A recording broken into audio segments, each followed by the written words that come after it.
Bonsoir à tous, bienvenue dans Accès Direct. On est ensemble pendant 30 minutes pour faire un petit peu le tour de l'actu de nos départements.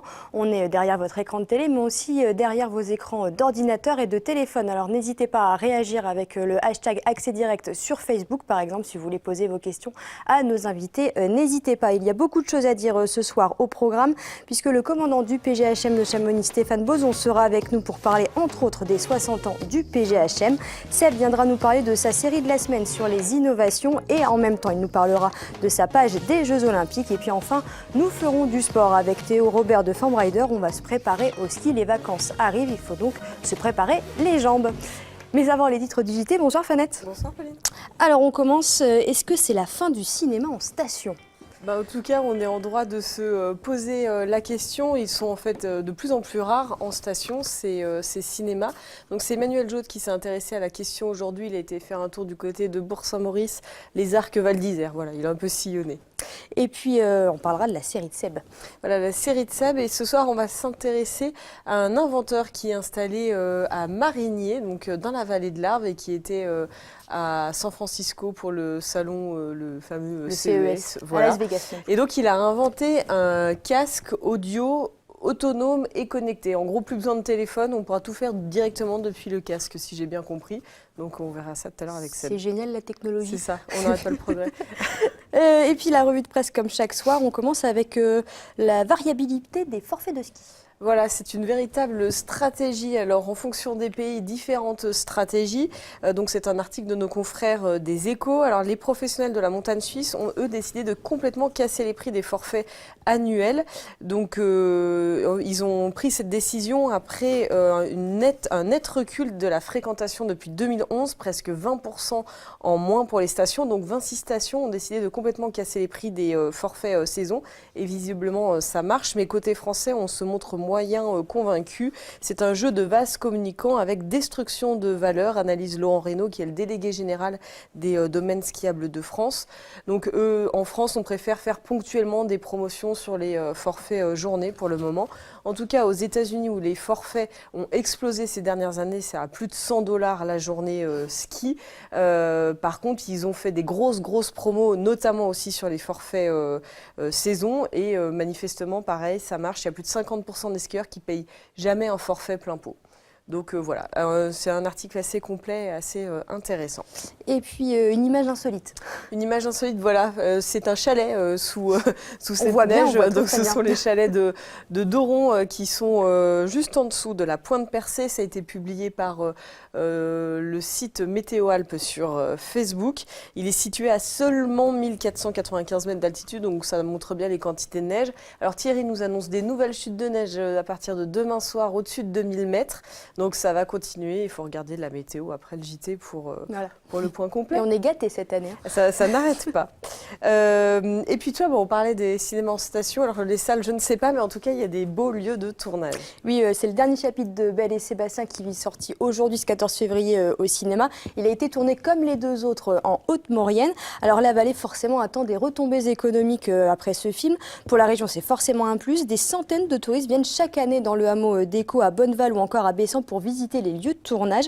Depuis le premier épisode, en 2013, l'Office du tourisme a vu la fréquentation de ces séjours sur les traces de Belle et Sébastien augmenter. En 2013, plus 7% de ventes et après le deuxième épisode en 2015, plus 11%. Alors l'Office du tourisme de Haute-Maurienne-Vanoise rappelle tout de même que ce n'est pas, ils savent pas trop si c'est lié aux sorties des films, mais bon, c'est quand même un sacré boom au niveau des ventes. Par exemple, dans le village de Bonneval-sur-Arc, les touristes passent leurs vacances dans la région grâce au film.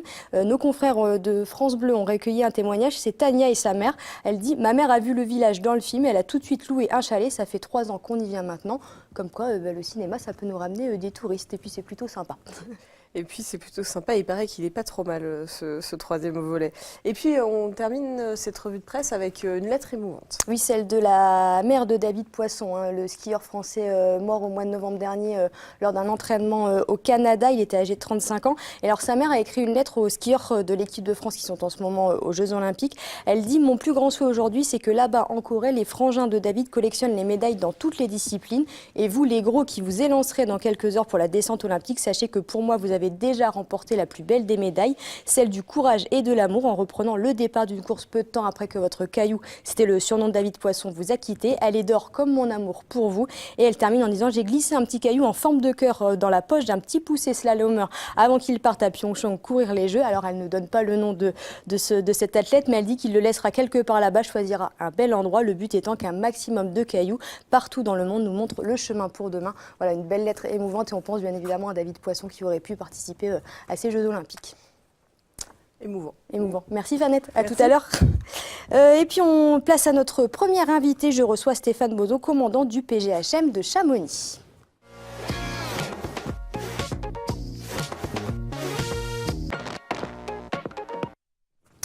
Bonsoir. Bonsoir. Merci d'être avec nous. Alors vous êtes avec nous pour fêter les 60 ans du PGHM de Chamonix, entre autres. Le PGHM, il est né après la mort de 2 alpinistes dans le Mont Blanc, donc il y a 60 ans. Quelle est la nature, au moment de sa création, quel était le but du PGHM ? Eh bien, comme vous l'avez dit et comme on l'a commémoré lundi dernier à Chamonix, le PGHM est né d'une prise de conscience de l'État, donc des pouvoirs publics, à la suite du drame de Jean-Vincent Don et François Henry, 2 alpinistes qui ont tenté en hivernal l'ascension de l'éperon de la Brinve. Conditions d'ascension qui à l'époque ne se faisaient pas trop, donc ils étaient avant-gardistes sur une pratique aujourd'hui vraiment courante.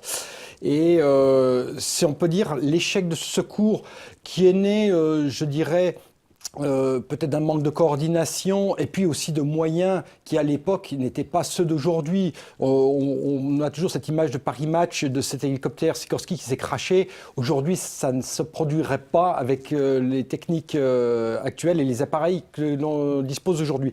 Donc ce secours qui était fondé sur le bénévolat, sur la solidarité entre les institutions de la vallée de Chamonix, comme les guides, l'ENSA, eh bien, a montré ses limites. Et l'État, face à l'émoi que ça a créé, a rebattu les cartes, a disposé au cœur du dispositif les préfets de département d'élaborer des plans de secours. Et on a mis sur pied 2 corps d'État, la gendarmerie nationale et la police nationale, à travers les compagnies républicaines de sécurité et les PGHM, pour prendre en charge, à partir de 1958, les missions de secours en montagne. Alors d'abord à Chamonix, puis très vite, ça a été Briançon, ça a été Grenoble dans l'année qui a suivi, et puis après d'autres PGHM. Aujourd'hui, on a un dispositif de 21 PGHM sur le territoire national, sur les territoires montagneux et outre-mer. Aujourd'hui, on pourrait plus se passer du PGHM ? Bien, aujourd'hui, oui, on est l'organe central de secours dans tous les départements. J'ai travaillé dans d'autres départements comme les Hautes-Alpes, la Savoie. On est l'organe de secours, on est formé, on a les matériels adéquats, les moyens aériens. Donc tout ça a été étatisé pour le compte de la société à travers un dispositif national d'implantation et à travers une distribution des moyens qui vient en complément l'hiver sur les domaines skiables à travers les dispositifs de secours des services des pistes. Et puis l'été, nous sommes quasiment seuls. Alors petite particularité qui survit en Haute-Savoie, ce sont les sociétés de secours qui sont nombreuses dans ce département, qui sont encore actives, qui sont un petit peu l'héritage du passé. Ces sociétés de secours qui agissent sur le bénévolat et qui nous épaulent régulièrement lorsqu'on a des avalanches de grande ampleur ou lorsqu'on a des recherches de personnes en terrain difficile. Nous faisons appel à ces sociétés de secours. Il y en a dans le Chablais, il y en a sur Saint-Gervais, Valmontjoie, vous en avez sur La Roche-sur-Foron, ici sur Annecy, Thônes. Voilà, donc il y a encore ces sociétés de secours, mais tout est étatisé à travers notre présence. Justement, votre champ d'action, vous le disiez, à quel moment on fait appel au PGHM ? Ça peut être un particulier, c'est quelqu'un d'autre qui vous appelle. Comment ça se passe au niveau de vos interventions ? C'est très simple. Dès l'instant où il y a détresse, où il y a accident, que ce soit en randonnée pédestre, que ce soit en randonnée à ski, que ce soit en alpinisme, que ce soit dans les activités nouvelles sportives comme le wingsuit, le parapente, le speed riding, eh bien les gens font soit le numéro 112 ou le 18, les sapeurs-pompiers, qui nous rebasculent immédiatement sur la zone du massif du Mont-Blanc les alertes, et c'est nous qui décollons avec des équipes de secours pour porter secours. Autrement, il y a le numéro à 10 chiffres que les gens connaissent du PGHM de Chamonix, alors que ce soit par le 17, le 18, le 112 ou différents canaux ou par la radio, parce que beaucoup de professionnels ont des radios, on nous appelle directement. Et après, il y a une répartition, puisque sur la Haute-Savoie, il y a la zone du massif du Mont-Blanc sous l'autorité du PGHM de Chamonix et le reste du département qui est réalisé en mixité avec le PGHM d'Annecy, parce qu'il faut savoir qu'il y a un PGHM à Annecy, voilà, et le GMSP des sapeurs-pompiers sur le bassin annécien et le département de la Haute-Savoie. Les membres du PGHM, là on voit quelques images, c'est en constante formation aussi, puisque c'est des terrains très dangereux, très compliqués d'accès souvent. Du coup, il y a une formation continue. Oui, il y a une formation continue. Alors déjà, pour rentrer au PGHM, on est assez élitiste. Nous prenons des jeunes gendarmes qui ont un potentiel d'être guides de haute montagne. Donc la sélection au départ, qui est réalisée à travers le Centre national d'instruction de ski alpinisme de la gendarmerie, est très sélective. C'est un niveau d'aspirant guide déjà qu'on demande à l'entrée. Donc des gens qui ont un vécu d'alpinisme, de ski. Qui connaissent parfaitement la montagne. Qui connaissent la montagne et qui rentrent dans les PGHM et qui sont formés après aux techniques de secours, au secourisme et à travers différents cycles de formation pour être livrés quasiment formés au sein des PGHM. Et après, il y a d'autres formations diplômantes pour être chef de caravane ou régulateur à travers des dispositifs de grande ampleur interservices. C'est combien d'hommes ? Alors le PGHM, c'est 44 hommes aujourd'hui. Il y a 38 secouristes d'actifs. Après, j'ai un staff de 2 secrétaires. Voilà, et donc 38 secouristes à plein temps qui sont mobilisés. Quelques femmes ? Alors, on avait une femme, effectivement. J'avais une femme guide de haute montagne qui a quitté cet été, qui est partie à La Réunion et qui a travaillé pendant de nombreuses années au PGHM, qui était guide de haute montagne. Oui. On va reparler notamment de cet été où il y a eu beaucoup de morts sur le Mont Blanc. Vous aviez poussé un coup de gueule, si je peux me permettre l'expression. Aujourd'hui, il faut aussi former, vous êtes formé vous, mais il faut former les gens. La montagne n'appartient pas à tout le monde, c'est ça ?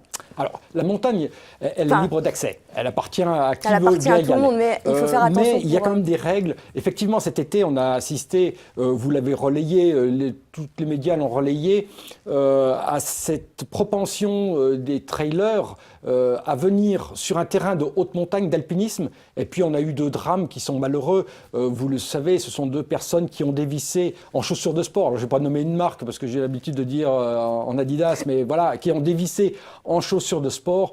L'un sans crampons, l'autre avec des tout petits crampons de dames qui se promèneraient sur des trottoirs verglacés, en tenue légère, sans équipement, à la limite du mauvais temps pour l'un.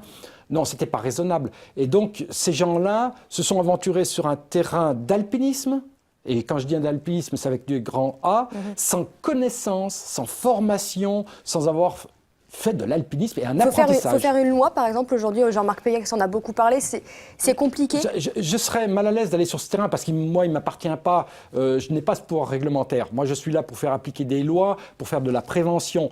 Je ne sais pas si c'est le meilleur moyen, je suis mal placé pour en parler, mais je pense qu'on peut encore aller au-delà dans la prévention. Nous, on a un dispositif tout l'été à Tête-Rousse, j'ai des gendarmes qui sont présents, j'ai 2 gendarmes présents quasiment tous les jours pour dissuader les gens mal équipés, mal préparés. Alors, mal préparés, c'est assez difficile à jauger au niveau de Tête-Rousse, visuellement. Après, mais mal équipé, ça se voit tout de suite. Mal équipé, c'est plus trop le cas. Les gens sont quand même bien équipés, mais il y a des gens, on ne sait pas quel est leur niveau quand ils se lancent dans cette ascension. Et la majorité des accidents qu'on a eu cet été sur ce Mont Blanc ont été des dévissages dans la montée au couloir du goûter, et plutôt à la descente, où les gens non encordés dévissent, trébuchent. Comme on dit, ils se prennent les pieds dans le tapis, trébuchent, partent la tête en avant et font les 300-400 mètres de dévissage dans la face. Ça a été essentiellement ça. Ça a été aussi des gens qui sont partis seuls. Là, c'était plutôt par les 3 monts, donc à partir du Mont Blanc du Tacul, qui sont partis seuls dans un univers glaciaire avec tous les dangers que cela recèle, notamment la chute en crevasse. Et on a 2 alpinistes qui ont vraisemblablement chuté en crevasse, qu'on n'a pas retrouvés entre le mois de mai et le mois de septembre de cette année. Donc 2 disparus, plus tous les dévissages. Et c'est des trailers qui, je vous ai dit, pour moi, n'avaient rien à faire sur ce sommet-là. On ne mélange pas les genres. On peut courir en montagne, en moyenne montagne, mais à un moment donné, quand on dépasse Tête-Rousse, je suis navré, c'est de l'alpinisme. Et là, il faut être préparé et bien préparé. D'ailleurs, beaucoup de gens viennent au Mont Blanc. c'est leur unique course, c'est leur première course, c'est un but. L'alpinisme, c'est pas que ça. C'est un rêve. C'est un rêve, oui, mais un rêve qui se prépare. Quand on va au Mont Blanc, on se prépare. Les compagnies de guides locales font des stages Mont Blanc, vous préparent. On commence par une traversée de la Vallée Blanche, on va faire une aiguille du Tour, on va faire un grand paradis, on met les crampons avant d'aller au Mont Blanc. Et le Mont Blanc, c'est pas si simple. Le Mont Blanc, quand les conditions se dégradent, c'est difficile. Il y a l'altitude, beaucoup de gens renoncent. Avec l'altitude, des gens décèdent aussi des effets de l'altitude. On a eu le cas l'été passé d'une personne qui est décédée à Vallaux. Il y a tout ça à prendre en compte. Donc c'est un apprentissage. On ne va pas au Mont Blanc de but en blanc. Voilà, ça s'apprend. On fait attention. Très très rapidement, parce qu'on va être pris par le temps. Un mot, Elisabeth Revol a eu son accident en Himalaya, dans l'Himalaya. On a vu que c'était compliqué pour les secours. C'est vraiment très différent entre comment c'est pris en charge ici en France et comment c'est pris en charge ailleurs. C'est une chance d'être pris en charge comme on est pris en charge ici en France. Ici, on a un système qui est H24. Vous avez des gens au téléphone H24 la nuit, un système qui est prêt à démarrer au coup de sifflet, je dirais. Une alerte, on prend les éléments, on démarre. J'ai fait des opérations sous l'égide du ministère des Affaires étrangères en Himalaya, c'est totalement différent. D'abord, vous avez l'éloignement. Vous avez les informations, est-ce qu'elles sont bonnes? Et puis les moyens. Il n'y a pas de secours organisé comme nous le sommes. Et c'est soit l'armée qui vous met à disposition des hélicoptères, soit des compagnies privées. Et puis, il y a une notion d'argent. Il y a souvent des difficultés à lancer des opérations de secours aussi vite qu'en France. Ici, tout est rodé. Merci beaucoup d'avoir été avec nous. D'ailleurs, on a Béatrice Cabu qui nous commente sur Facebook, qui dit félicitations notamment au PGHM. Merci beaucoup d'avoir été avec nous et puis bon anniversaire, bon 60 ans. Merci beaucoup. Merci à vous. On va continuer cette émission. Seb va me rejoindre sur ce plateau pour parler de sa série consacrée à l'innovation. En attendant, on a même de l'italien, je crois, sur Facebook, qui dit super, très bien, merci, bon 14 février, parce que oui, c'est le 14 février, la fête des amoureux, la fête de la Saint-Valentin, on va faire un petit clin d'œil. On a Philippe Munier aussi qui nous regarde, Michel Dantin qui nous regarde aussi depuis Chambéry. Seb, on va donc parler innovation avec ta série. Il y a plein de sortes d'innovations, on est très innovant en Pays de Savoie. C'est une région dynamique, on le sait, beaucoup de choses à faire, beaucoup d'innovations, beaucoup d'entreprises qui se lancent dans ce domaine.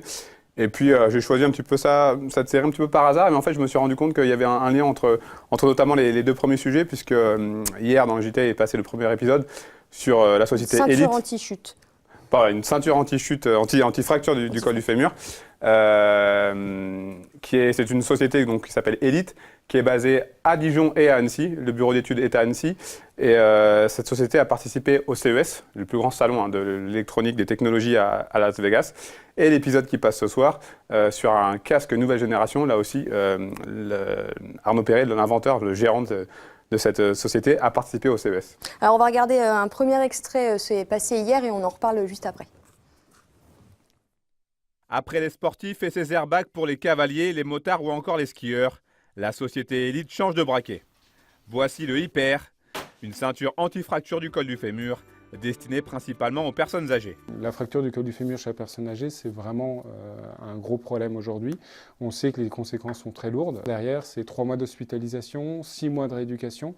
Et puis, ça peut être très lourd de conséquences si elle n'arrive pas à remarcher. Aujourd'hui, on a les chiffres, on connaît les chiffres, c'est vraiment assez dramatique. L'idée est venue assez naturellement de dire, si on est capable de détecter que la personne tombe, pourquoi est-ce qu'on ne déclencherait pas, pourquoi est-ce qu'on ne viendrait pas gonfler un airbag autour des hanches pour protéger et éviter la fracture du col du fémur. Après de nombreux tests réalisés en laboratoire, Hyper est aujourd'hui capable d'absorber près de 90% de l'énergie de l'impact. Et pour arriver à un résultat aussi élevé, les équipes d'élite ont étudié tous les profils possibles. C'est beaucoup d'heures de travail, j'imagine. Ouais, énormément de travail, plusieurs mois avant d'arriver à un produit fini. Il faut savoir que Elite, c'est une société qui est assez connue dans ce milieu, tout ce qui est des coussins, des airbags. Ils se sont fait connaître avec un airbag qui était pour les cavaliers, les motards, anti-chute. Ils ont travaillé aussi avec la Fédération française de ski. C'est d'ailleurs pour cela qu'ils ont installé leur bureau d'études à Annecy. En tout cas à Poisy, donc dans l'agglomération annécienne, du fait que la fédération de ski soit sur Annecy. Et puis donc là, cette ceinture anti-chute, c'est assez impressionnant parce que ce qui est intéressant, c'est vraiment, comme on a pu le voir dans le court extrait, la ceinture détecte la chute. C'est-à-dire Elle Oui, va se c'est déclencher assez au moment où la immédiat, ouais. personne commence à basculer. C'est ça vraiment la vraie valeur ajoutée. On peut déjà en trouver dans le commerce ou c'est encore... Alors, pas encore, ça sera dans le commerce sur Internet à partir du mois de mars. Et puis après, ils vont essentiellement démarcher notamment les EHPAD, ce Oui, qu'on sait, hein, forcément. les personnes âgées, ou les personnes âgées qui vivent encore à domicile. Mais ce sera disponible à partir du mois de mars sur leur site Internet directement. Et puis donc tu le disais, lui aussi est passé par Las Vegas, a un casque complètement novateur. Voilà, Arnaud Perret, fondateur de la société Soul Funky Sound. Je suis plus sûr Bon, de l'ordre. à peu près. Donc voilà, un fils de décolleteur, petit-fils de décolleteur, qui s'est lancé donc dans la start-up. Et il a donc monté une marque qui s'appelle Debussy, en hommage au célèbre compositeur, avec un casque qui a été présenté du côté de Las Vegas. Un casque que Stevie Wonder lui-même a testé. Stevie C'est Wonder pas qui rien. avait fait le déplacement lors de ce CES. Et c'est un casque qui permettra de pouvoir télécharger de la musique en direct, d'écouter de la musique en streaming, de télécharger des applications. Il va y avoir une puce 4G. On pourra l'utiliser comme un téléphone en fait. On n'arrête pas la technologie. Ça sera par contre du très très haut de gamme. Ça va être très cher aussi du coup. Ouais, les premiers prix sont à 500 €. Ça monte jusqu'à 5000 €. Bon, très bien. Et puis on termine le 3e épisode sur prototype impression 3D. Voilà. Qu'est-ce qui se cache derrière ça? Alors, c'est une petite entreprise, hein, puisqu'ils ne sont que 2 salariés, du côté du Bourget-du-Lac. C'est quelqu'un qui est originaire de Pau, qui s'est installé dans la région il y a à peu près 5-6 ans, et un dessinateur de formation, et qui a lancé donc une petite entreprise qui fait de l'impression 3D pour construire, mettre en place des prototypes. Il a beaucoup de clients parce que c'est un domaine qui marche énormément. Et ce qui est intéressant, c'est que c'est très très varié. Il travaille avec des architectes, il travaille avec des sociétés, des bureaux d'études. Il a travaillé avec Arnaud Perret et son casque audio. Il a travaillé avec Renault, il travaille avec la Suisse, il travaille avec beaucoup de personnes, avec des médecins. Et ça apprend doucement mais sûrement. On l'écoute d'ailleurs, Voilà, c'est ça? le patron, le gérant. La machine qui est derrière moi est une machine dite de fabrication additive. La technologie, c'est le SLS, on va dire du frittage laser, où on va polymériser de la matière première à base principalement de polymères, qui vont nous permettre de réaliser des prototypes pour tous les gens qui vont développer un nouveau produit, qui veulent valider des formes, qui veulent valider aussi un concept avant de lancer la production de leur série. C'est un démarrage et ils vont pouvoir commencer à vendre des pièces pour de leurs produits en attendant d'avoir le produit définitif. Donc ça peut être la fabrication additive, c'est du prototypage à la base, mais on est en train de s'apercevoir et de plus en plus de faire de petites séries ou des pré-séries sur certains produits. Donc ça, ce sera l'épisode de demain, jeudi. Qu'est-ce qu'il est ressorti de ta série? C'est que voilà, il y a des innovations, il y en a pour tout et n'importe Il y en a quoi. pour tous les goûts et surtout que les Savoyards, dans leur globalité, donc Haute-Savoie, Savoie, sont des gens très entreprenants et on a envie de les aider, on a envie que ça marche parce que ça vaut le coup. Ils ont plein d'idées. Voilà. Alors Seb, tu vas rester avec moi, on va changer complètement de domaine, place à notre rubrique des Jeux Olympiques.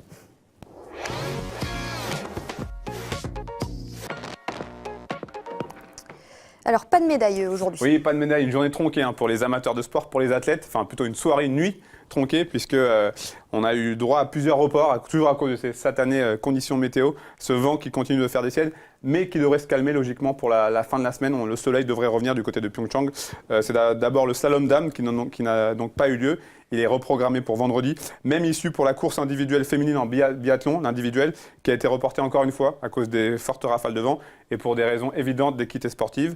Mais il y avait quand même des Français sur le pont aujourd'hui, avec le couple de patineurs artistiques Vanessa James et Morgan Cyprès, qui a réalisé un très très bon programme court, avec un score de 75,34 points. Ils sont 6e après ce programme court. Et le podium est encore possible, encore jouable, puisque le couple canadien qui occupe la 3e place n'a qu'un petit point d'avance. Le programme libre est prévu à 2h30 cette nuit. En combiné nordique, là, les Français, hein, les Bleus n'ont pas brillé sur la première épreuve, remportée par l'Allemand Eric Frenzel, qui conserve son titre olympique. Maxime Lahert, le meilleur Français, se classe 11e. François Brault, le Chamoniard, est 15e. Et Jason Lamu-Chapuis, pour son retour, termine 31e. On retiendra de la nuit la superbe finale du halfpipe en snowboard avec Shaun White, l'américain Shaun White, qui remporte un 3e titre olympique. Superbe carrière. Du coup, très très gros programme pour les jours à venir et surtout pour la nuit pour à cette venir. nuit-là, c'est pour ceux qui aiment le sport, très ceux qui aiment le ski, il faut rester éveillé avec un très gros programme. Ça commencera à 2h du matin avec le géant dame, la première manche du géant dame, avec bien évidemment Tessa Worley qui aura dossard numéro 2. On attend une grosse performance de la skieuse du Grand Bornand, qui fait partie des meilleurs spécialistes de la discipline. Adeline Beaumunier des G et Tania Barrios de Courchevel prendront également le départ de cette course. Donc, première manche à 2 heures, deuxième manche prévue à 5h45. Entre-temps, il y aurait la descente. Pour pas Là, on fait s'endormir. les hommes. Donc, la descente est prévue à 3h du matin, à 3h30, pardon, avec 4 Français qui sont engagés. Brice Roger, Johan Claret, Adrien Théo et Maxence Musaton. On parlera aussi du biathlon avec 2 courses prévues. Donc, la course féminine reportée d'hier. Donc on compte sur Anaïs Bescon, Anaïs Chevalier, Célia Émonier et Justine Breza. Et puis chez les hommes, à 12h20, Martin Fourcade visera une 6e médaille olympique. Et puis une très très grosse chance de médaille en snowboard cross avec Pierre Vautier qui défendra son titre olympique obtenu du côté de Sochi. Les qualifications débutent à 3h du matin. La grande finale avec, on l'espère, Pierre Vautier sera prévue à 6h45. On surveillera aussi de près les performances de Lohan Bozzolo de Saint-Gervais et Merlin Surgé de Chamonix. Et enfin, un dernier mot. Le 10 km libre en ski de fond avec 3 Françaises. Elles ne font pas partie des favorites, mais pourquoi pas. Aurore Jean, Anouk Fèvre-Picon et Coraline Thomas-Hugues seront engagées. Marathon demain. Voilà, marathon. Et puis très rapidement, le tableau des médailles, il n'a pas Donc là, bougé, du coup, ça puisque n'a pas de bougé. toute façon... Avec tout ce qui va se passer cette nuit et demain, on espère que le compteur, bien évidemment, va bouger. va grimper et que ça devrait augmenter. Super, et merci beaucoup. Merci, Seb, tu reviens bon demain, sport. on fera un grand point. Oui, merci. D'ailleurs, on parle de sport, on parle Jeux Olympiques, c'est notre rubrique sport. On va travailler avant les vacances au ski.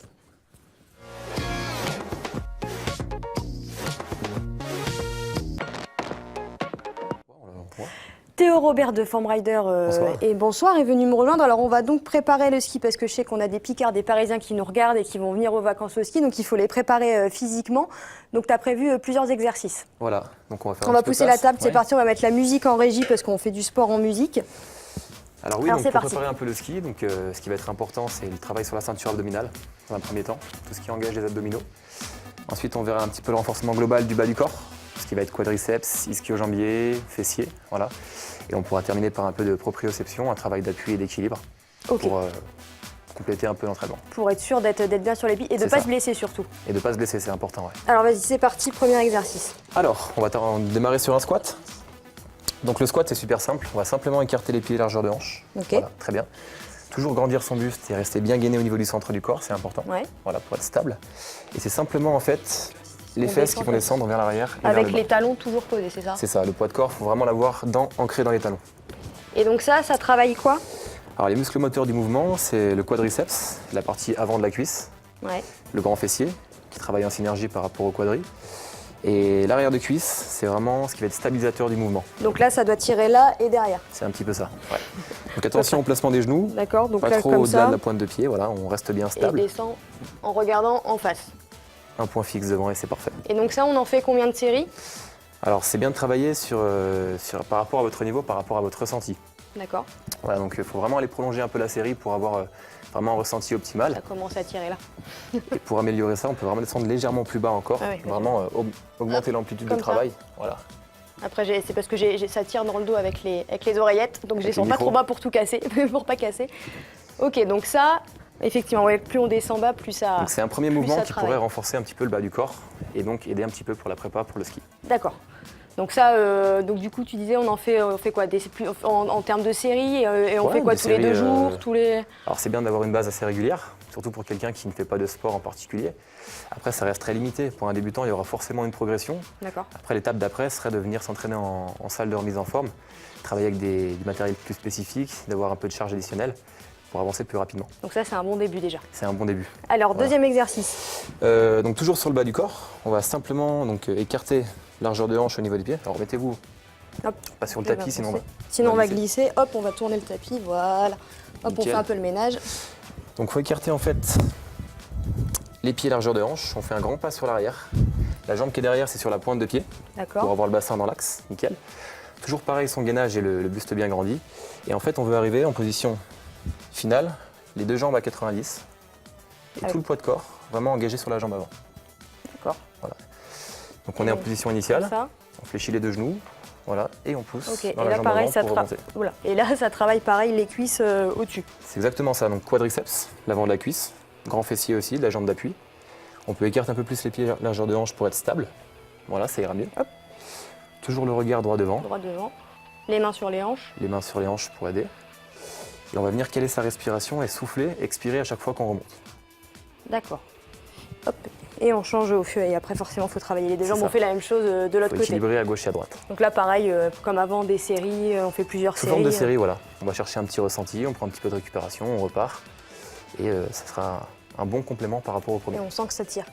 Ouais. Et ça va, ça tire un petit peu. Mais effectivement, si on en fait plusieurs séries, on sent que ça travaille bien. Très bien. Troisième exercice. Donc là, pour renforcer le centre du corps, la partie abdominale. Donc j'ai amené un petit bosu. Ah, un appareil de torture, il a ramené Théo. Donc pas forcément de torture. Alors ça permet en fait de travailler en déséquilibre. D'accord, oui. De ne pas avoir un point fixe au niveau des mains, justement, sur ce qu'on va voir. Donc je vous montre. On va vraiment travailler sur une position de planche. Voilà. Donc il faut vraiment appuyer fort sur ses mains et trouver son équilibre au niveau du haut du corps. D'accord. Et moi, la partie intéressante qu'on veut cibler ici, c'est vraiment le centre du corps. Donc on va rentrer le nombril à fond vers l'intérieur pour avoir un travail profond au niveau abdominal. En quoi c'est important pour le ski de travailler la ceinture Alors, abdominale? la ceinture abdominale, c'est vraiment important sur n'importe quelle discipline. Autant sur le ski que sur n'importe quel sport en particulier. C'est ce qui maintient en fait au niveau qui relie le haut et le bas du corps, qui va stabiliser au niveau aussi du dos. Donc c'est vraiment hyper important d'avoir une base solide pour ensuite être efficace sur un sport en particulier. Donc du coup, hop, je vais le faire très rapidement en espérant qu'il n'y a rien qui tombe. Hop. Donc du coup, là, hop, on est comme ça et Alors on voilà, fait. faut bien garder les épaules en fait au-dessus des mains. On peut s'avancer un petit peu. Voilà. Ah oui, d'accord. On va rentrer le nombril à fond vers l'intérieur pour être gainé. Ouais. Voilà. Et donc là, c'est une position de planche. D'accord. Donc déjà, on a juste à gérer l'équilibre Ouais. au niveau du haut du corps. Voilà. Ça va pour l'instant? Oui, là ça va. Il ne faut pas que ça dure des heures, mais pour le Ok. moment, mais d'accord. Après, il y a effectivement. pas mal de variations qui vont permettre de complexifier un peu ça. D'accord. Donc par exemple, on peut ramener un genou en direction du coude, voilà, sans poser la pointe de pied devant. Et on se juste replace, comme ça. on se replace en position initiale. Donc là, on travaille sur un mouvement au niveau des jambes. Ah oui, et ça travaille effectivement bien là. Et on va venir en fait engager Ça d'une autre travaille, manière ça travaille là. le centre du corps, c'est un peu ça, ouais. D'accord. Ça réchauffe sur le plateau. Ouais. Il y a encore quelques exercices. Oui, bien sûr. Alors, Donc là, on a travaillé la ceinture abdominale, on a travaillé les cuisses. Qu'est-ce qu'il nous reste à travailler pour plus pour spécifique cette par prépa. rapport au ski, on peut travailler sur tout ce qui va être exercice d'équilibre en fait. Donc D'accord. on appuie sur un pied, voilà. Et Donc on va aller juste chercher les 4 points cardinaux. Donc en fait, on va aller chercher à poser la pointe de pied loin devant, ensuite loin derrière. Voilà, Ah oui, nickel. là, c'est un travail. Sur un côté, éventuellement, et même de l'autre. Et en fait, de cette manière-là, on va travailler d'accord. sur une grosse recherche d'appui par rapport à la cheville. Donc là, comme ça devant. On peut encore aller chercher plus loin. Non, c'est jamais évident au début. Voilà. Voilà. Donc Pareil on derrière et revient. sur les côtés. Donc comme Et en fait, ça. le but, c'est de garder vraiment le poids de corps ancré sur le talon. Sur le talon, Voilà, d'accord. comme pour un squat, pareil, ou une fente. Donc c'est là, pas évident. hein. C'est ça, oui, On n'a il pas faut l'habitude. trouver son équilibre. Et là, on passe la jambe derrière, c'est ça? Par exemple, voilà, Par exemple. devant, derrière, sur les côtés. Ok, donc là, oui, effectivement, ça travaille au niveau de la cheville un petit peu sur. Le maintien en fait des appuis au niveau du pied, au niveau de la cheville. C'est vraiment un gros travail de maintien musculairement au niveau statique, au niveau D'accord. des cuisses et des fessiers. Donc c'est vraiment pour une préparation spécifique par rapport au ski en fait. D'accord. Après, il y en a plein d'exercices comme ça. Le but, c'est de pouvoir trouver en fait une certaine aisance dans le mouvement et pouvoir le retranscrire sur une discipline en particulier. Ça peut se travailler aussi avec des machines à la salle de sport. Bien sûr. En fait, ça, c'est vraiment un exercice de base qu'on peut éventuellement faire chez soi. Mais encore une fois, ça reste très limité. La progression et l'étape d'après serait d'aller en salle, quoi. Alors on est presque à la fin, là on a fait la prépa, si on veut se préparer, on se prépare quoi, 15 jours, 3 semaines avant, ça suffit ou c'est Alors, mieux de se préparer un peu plus avant Moi, ou je ça dirais, pour une personne qui ne fait pas de sport, je dirais 2 mois pour être large. D'accord. Après, voilà, c'est chacun s'adapte comme il peut et puis c'est au ressenti de chacun.